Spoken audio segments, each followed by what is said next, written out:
बचपन से हम लोग सुनते आए हैं कि हमें अच्छा बनाना चाहिए और सबकी अच्छाई करनी चाहिए, क्योंकि अच्छे इंसान की हर जगह कद्र होती है। परंतु चाणक्य नीति में आचार्य चाणक्य ने बताया है कि बुरे बनो तभी सफल होगे और खुशियां भी मिलेगी। चाणक्य बताते हैं कि गुड़ की तरह मीठे और सरल रहने वाले व्यक्ति को दुनिया वाले निगल जाते हैं, साथ ही तरह तरह की यातनाएं भी देते हैं। लेकिन क्या जानते हैं कि आखिर चाणक्य ने ऐसा क्यों कहा? अगर नहीं तो आगे हम इसे चाणक्य नीति के अनुसार जानते हैं। चाणक्य नीति नामक पुस्तक में आचार्य चाणक्य ने लिखा है कि मनुष्य को बुरा बनना चाहिए, क्योंकि जंगल में भी सीधे खड़े हुए पेड़ को सबसे पहले काटा जाता है। इसलिए आवश्यकता से अधिक सीधे और सरल बनना इंसान के लिए हानिकारक सिद्ध हो सकता है। आगे चाणक्य बताते हैं कि जिंदगी में ऐसी कई परिस्थितियां आती हैं जहां व्यक्ति को बुरा बनना पड़ता है। जैसे अगर कोई दबाना चाहे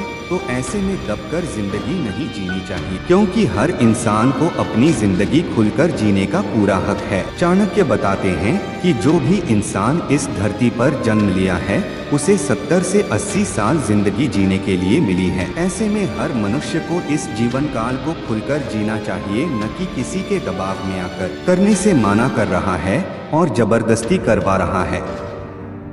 ऐसे में यदि उसमें आनंद नहीं आ रहा है तो वह काम नहीं करना चाहिए। चाणक्य कहते हैं कि यदि इंसान को यह डर लगा रहता है कि उसने सामने वाले को किसी काम के लिए मना कर दिया तो उसे बुरा लग जाएगा या फिर वह इंसान उसे छोड़कर चला जाएगा, तो उसे जाने दें, क्योंकि ऐसे लोगों से दूरियां बनाना ही बेहतर है। दरअसल ऐसी सोच वाला व्यक्ति हमेशा दुख ही पहुंचता है, साथ ही जिंदगी की आजादी। चाणक्य नीति में चाणक्य कहते हैं कि व्यक्ति चाहे किसी रिलेशन में हो या फ्रेंडशिप में, यदि रिश्ते में भी सामने वाला इंसान दबाने की कोशिश कर रहा हो तो दबना नहीं चाहिए, क्योंकि मनुष्य को अपनी जिंदगी को अपने ढंग से जीने का पूरा अधिकार है। आगे चाणक्य कहते हैं कि यदि इंसान को यह लगे कि यह काम करने से उसे खुशी मिलेगी, लेकिन सामने वाला उस काम को भी छीन लेता है। चाणक्य नीति में आचार्य बताते हैं कि इंसान इस दुनिया में खुश रहने